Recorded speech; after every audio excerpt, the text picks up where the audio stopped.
2024 లేదా 25లో డిగ్రీ లేదా బీటెక్ చదివారా? సాఫ్ట్‌వేర్ జాబ్ కోసం ఎదురు చూస్తున్నారా? అయితే కోడ్ జ్ఞాన్ 100 డేస్ కోర్సులో చేరండి, జాబ్ సాధించండి. నమస్కారం విజయ పెద్దన గారు. నమస్తే నాగరాజ్ గారు.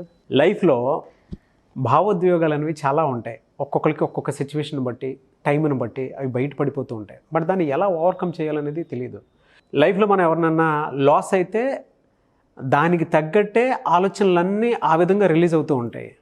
లేదు రేపటి నుంచి మనకి మనిషి పక్కనే లేడు అని అంటే అక్కడి నుంచి ఆ భావోద్వేగం వచ్చేస్తూ ఉంటుందన్నమాట. బట్ ఇది సర్టన్ పీరియడ్ వరకు ఉంటుంది. కానీ కొంతమంది ఒకచోటే అక్కడే ఆగిపోయి ఉంటారు, వాటి నుంచి బయటపడరు. సో దాన్ని ఓవర్కమ్ అవ్వాలి అంటే ఎట్లా అండి? మీరు అన్నారు భావోద్వేగాలు చాలా మందికి ఉంటాయని. అసలు భావోద్వేగాలు లేకపోతే మనిషే లేడు, చాలా మందికి ఉంటాం కాదు. మనకి అంటే ఇప్పుడు కూడా మనకి ఏదో ఒక ఎమోషన్ ఉంటుంది లోపల. ఇప్పుడు భావోద్వేగం అంటే అదేదో దుఃఖం వచ్చినప్పుడు బాధ వచ్చినప్పుడే కాదు. ఎమోషన్ అంటే ఏంటండి? Happiness is emotion, surprise is emotion, anger is emotion, worry, sadness, ఏదైనా సరే ఒక ఎమోషన్ అది. సో అది ఒక భావోద్వేగం. అంటే ఏంటంటే ఇప్పుడు మనకి టీవీల్లో ఇలా ఏదన్నా ఒక అన్ఫార్చునేట్ ఇన్సిడెంట్ జరిగినప్పుడు అదేంటి భావోద్వేగాన్ని ఆపుకోలేకపోయారు, కన్నీళ్ళు అని అంటుంటారు. అంటే భావోద్వేగం అంటే ఓన్లీ బాధ వచ్చి కన్నీళ్ళు వచ్చినప్పుడే కాదు, సంతోషం కూడా భావోద్వేగమే. It's an emotion, one of the main emotion. దీని నుంచే ఏంటంటే రకరకాలు ఉంటాయి. అంటే హ్యాపీనెస్ ఒక లెవెల్ అయితే, ఎక్స్టసీ అంటే ఇక బ్రహ్మానందం, పరమానందం. ఇంకా అంటే హ్యాపీనెస్లో కూడా గ్రేడ్స్ ఉంటాయి మళ్ళీ. అవును, అట్లా. అలాగే అన్నిట్లో బాధలో కూడా గ్రేడ్స్ ఉంటాయి మనకి. వరీ అని, సాడ్నెస్ అని, గ్రీఫ్ అని, ఇలా రకరకాల పేర్లు పెడతాం. దుఃఖము, దిగులు చెందటం, ఇట్లా. ఇది పక్కన పెట్టేస్తే ఇది ఎలా మీరు ఓవర్కమ్ చేయాలి అన్నారు. ఫస్ట్ ఆఫ్ ఆల్ భావోద్వేగాలు రావటం అనేది తప్పు కాదు అనేది గుర్తించాలి. ఓకే. ఇప్పుడు ఎవరన్నా మనిషి చనిపోయినప్పుడు మనకి ఏడుపు రావటం తప్పు ఎందుకు అవుతుంది? ఏదన్నా మంచి జరిగినప్పుడు ఆనందించడం తప్పు ఎందుకు అవుతుంది? బట్ కొన్నిసార్లు ఏంటంటే మనం ఏదైతే మనకి ఎమోషన్ వచ్చిందో అది అక్కడ ప్రదర్శించటానికి వీలు కాని సిచ్యువేషన్లో ఉండుండొచ్చు. మనం అది అప్పుడు బ్యాలెన్స్ ఎట్లా చేయాలి, మేనేజ్ ఎట్లా చేయాలి అనేది చూసుకోవచ్చు. అంటే ఫర్ ఎగ్జాంపుల్ ఇప్పుడు కొంతమందికి డిప్రెస్ అయిపోయే సిచ్యువేషన్స్ ఉంటాయి. అవును, అందరూ అవ్వరు, మనం అవుతున్నాం. ఇప్పుడు దానిలోంచి ఎట్లా బయటికి రావాలి, ఈ దిగులు డిప్రెషన్ కింద మారకుండా ఎట్లా అవ్వగలగాలి అనేది మెయిన్ పాయింట్. సో ఎప్పుడు మనకి భావోద్వేగం మన కంట్రోల్ దాటిపోతుంది అంటే మనకి ఒక ఎక్స్పెక్టేషన్ ఉండి అది మీట్ అవ్వలేనప్పుడు కానీ, మనం ఒకటి ఏదో అనుకుంటే ఏదో జరిగినప్పుడు కానీ, అంటే ఇది కూడా ఎక్స్పెక్టేషనే కదా. So when you have some certain expectations, నీకు వెంటనే అది మీట్ అవ్వకపోతే డిసప్పాయింట్మెంట్ నుంచి మొదలవుతుంది. సో నువ్వు అది అక్కడే ఆపగలిగావా, దాన్నే పట్టుకుని వేలాడి అది డిప్రెషన్ కింద వెళ్ళిందా అనేది మన యొక్క మేనేజింగ్లో ఉంటుంది. సో ఇప్పుడు కొంతమంది చూడండి, ఎవరన్నా చనిపోతే మీరు ఇందాక అన్నట్టు, సరే అంటే పుట్టిన తర్వాత చనిపోవాలి, పెద్ద వయసు, ఇంకా మనం ఇప్పుడు వాళ్ళ మెమరీస్తో బ్రతకాలి, దిగులు చెంది మనం చేసేది ఏమి లేదు అనే ఒక థాట్ ప్రాసెస్ అలా తీసుకుంటే మనం దిగుల్లోంచి తొందరగా బయటపడతాం.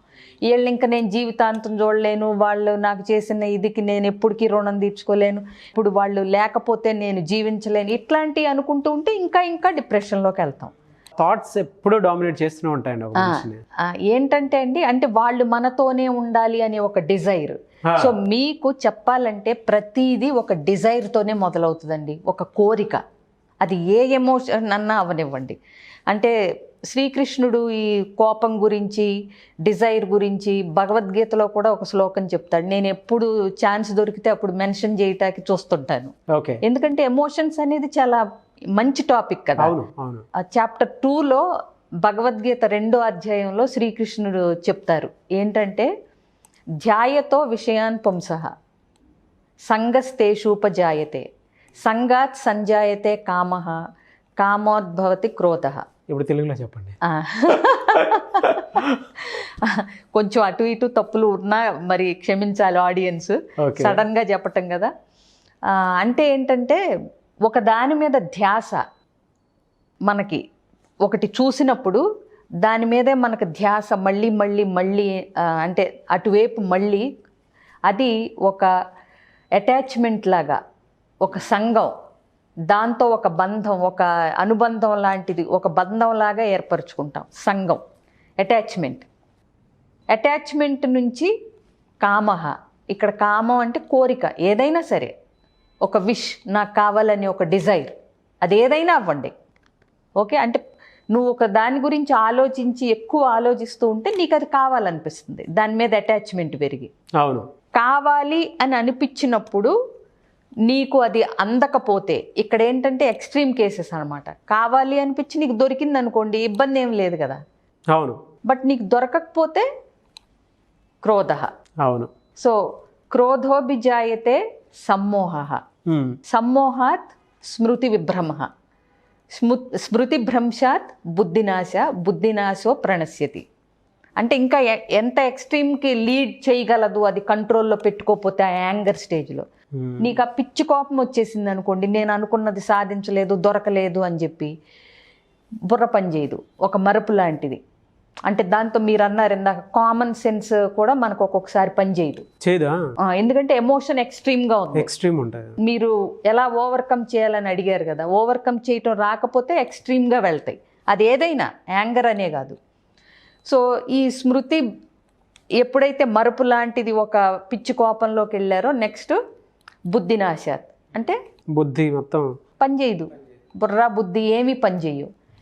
సో మన ఎమోషన్ మన కంట్రోల్లో లేకుండా మన బుద్ధి వాడి ఇంద్రియాలని కంట్రోల్లో పెట్టుకోవటం లేదు అంటే కనుక అది నాశనానికి, మన వినాశనానికే దారితీస్తుంది. ఇది స్థూలంగా ఈ దీనిది.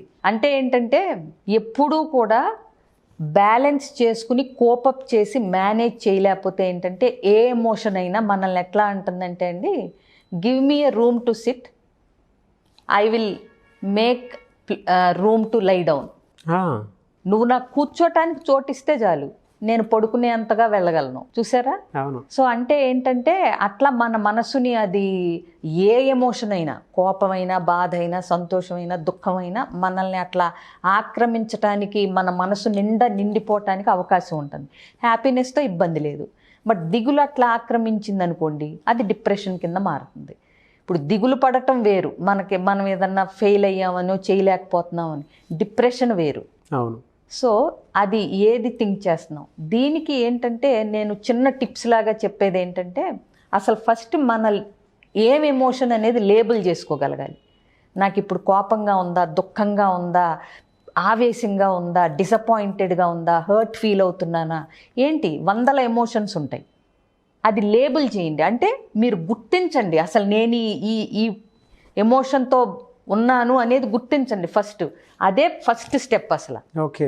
సో గుర్తించినప్పుడు ఏంటంటే ఎందుకు నేను ఇలా, ఈ ఎమోషన్ నాకు ఎందుకు వచ్చింది అనేది నెక్స్ట్ క్వశ్చన్ మనం తీసుకోవచ్చు.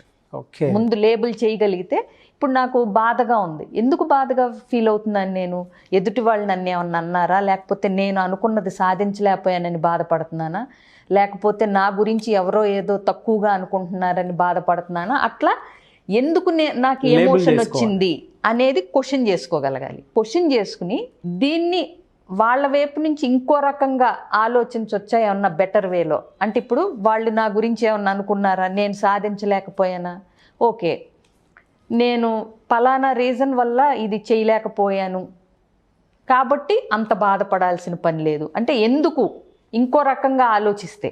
సో అవతల వ్యక్తి నన్ను ఏదన్నా అన్నారా అని బాధపడుతున్నామని ఇప్పుడు అన్నాను నేను.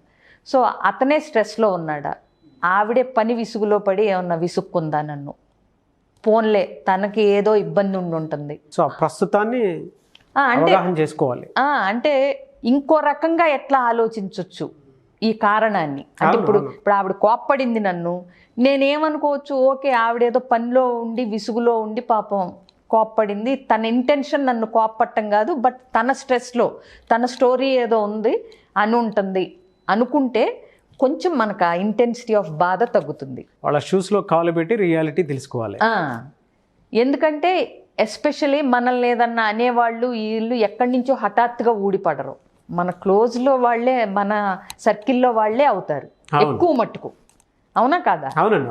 సడన్గా ఎవరో బయట వాళ్ళు వచ్చి ఇప్పుడు మనల్ని ఏదో ఒక మాటని మనం దాన్ని బాధపడి ఎందుకంటాం, ఎవరన్నా ఏదన్నా అనగానే మనం 2 అంటాం వేరే వాళ్ళైతే. ట్రూ. అంతే కదా. మనకు సంబంధించిన వాళ్ళు, మన క్లోజ్ సర్కిల్లో వాళ్ళు మనల్ని అపార్థం చేసుకుని నా సంగతి తెలిసి కూడా ఇలా అన్నారేంటా అన్నప్పుడే మనకు బాధ వస్తుంది. కాబట్టి వాళ్ళే పొజిషన్ ఏంటోలే అనేది ఒక్క నిమిషం ఆలోచించవచ్చు.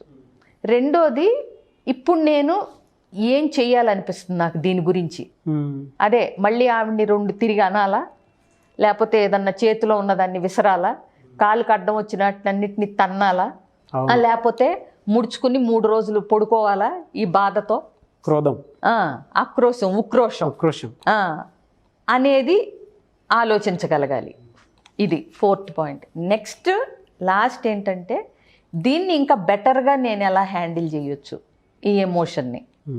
ఆవిడనే చెప్పొచ్చు, మీరు ఇలా కోప్పడ్డారండి, నాకు చాలా బాధేసిందని. ఆవిడ ఎక్స్ప్లెనేషన్ ఏదో చెప్పుద్ది, అవునా? మీరు 2 అనేకంటే మీరు ఈ మాట అనటం వల్ల నాకు బాధేసిందని కమ్యూనికేట్ చేయగలిగితే, అరే సారీ అండి, నేను ఏదో విసుగులో ఉండి నా పని హడావుల్లో ఉండి గబుక్కుని ఒక మాట అన్నాను, ఏమనుకోకండి అంటే అయిపోయి. 1 నిమిషం 3 రోజులు ముడుచుకు పడుకుని దాని గురించి ఆలోచిద్దాం అనుకున్న వాళ్ళకి 1 క్షణం సరిపోతుంది. క్లియర్.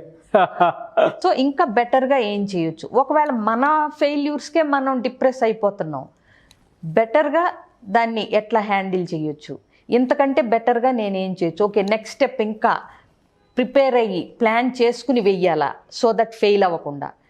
పోనీ ఇంకా నేను బయటికి రాలేకపోతున్నానా, అయితే ఎవరికన్నా షేర్ చేసుకోవాలా, ఎవరి హెల్ప్ అన్నా, అంటే నాలాంటి వాళ్ళ హెల్ప్ ఏదన్నా తీసుకోవాలండి. ఇట్లాంటివి ఆలోచించుకునే ఒక సమయమును వస్తుంది. సో ఈ 5 క్వశ్చన్స్ ఇంపార్టెంట్ అండి. ఇలాంటి వాళ్ళ హెల్ప్ తీసుకోవాలని చెప్పేసి అడిగారు చూసారా, దాని బెస్ట్ ఎగ్జాంపుల్ చెప్తా. దీపికా పడుకునే గారు ఉన్నారు కదా, తను డిప్రెషన్లో ఉన్నప్పుడు ఒక మెంటర్ లేదంటే ఒక గైడ్ సపోర్ట్ తీసుకున్న తర్వాతే తను బయటికి రాగలిగింది. అవును. అంటే ఇటువంటివి మీలాంటి వాళ్ళ సపోర్ట్ తీసుకుంటే తప్ప కొంతమంది కొన్ని చోట్ల ఓపెన్ అవ్వలేరు, కొంతమంది ముందే ఓపెన్ అవుతారు. దానివల్ల ఏమవుతుందంటే కొంత రిలాక్స్, స్ట్రెస్ మొత్తం పోతుంది. అవసరం ఉంటుందండి, డెఫినెట్గా ఉంటుందండి. ఎందుకంటే ఫస్ట్ ఆఫ్ ఆల్ ఇప్పుడు నేను డిప్రెస్డ్గా ఉన్నాను అని తెలుసుకుంటే చాలు, నెక్స్ట్ ఏం చెయ్యాలి అనేవి వరుసగా వస్తూ ఉంటాయి. అది చాలా ఇంపార్టెంట్. ఆ ఫస్ట్ క్వశ్చన్ ఏదైతే, ఫస్ట్ టిప్ ఏదైతే ఉందో నేను అన్నాను, లేబుల్ యువర్ ఎమోషన్. అది. ఇంకొకటి, వేటిని తొక్కి పట్టకండి. ఎమోషన్స్ మనిషికి ఉండటం చాలా సహజం. అది ఏదైనా సరే తొక్కి దాన్ని ఏదో రిప్రెస్ చేయాలని అనుకోకండి. కాన్షియస్లోకి లేకుండా అన్కాన్షియస్లోకి తొక్కి పట్టేసి ఏమీ జరగనట్టు మామూలుగా ఉందామని ప్రయత్నించొద్దు. ఎస్పెషల్లీ నెగిటివ్ ఎమోషన్స్, వాటిని డీల్ చేయాలి, హ్యాండిల్ చేయాలి, మేనేజ్ చేయాలి, కోపప్ చేయాలి. ఇవి మీ అంతటా మీరు చేసుకోగలిగినా ఓకే, లేదంటే ఎవరి హెల్ప్ అన్నా తీసుకుంటే ఇంకా బెటరు, రాలేను అని మీకు అనిపిస్తున్నప్పుడు. అంతేగాని నేను బాగానే ఉన్నాను అని ఒక బాగున్న ముసుగేసుకుని ఉంటే అది ఇంకా ఇంకా ఇంకా వెళ్ళిపోతుంది. Especially if they are negative emotions like anxiety, depression, ఇలాంటివి అస్సలు నెగ్లెక్ట్ చేయకూడదు.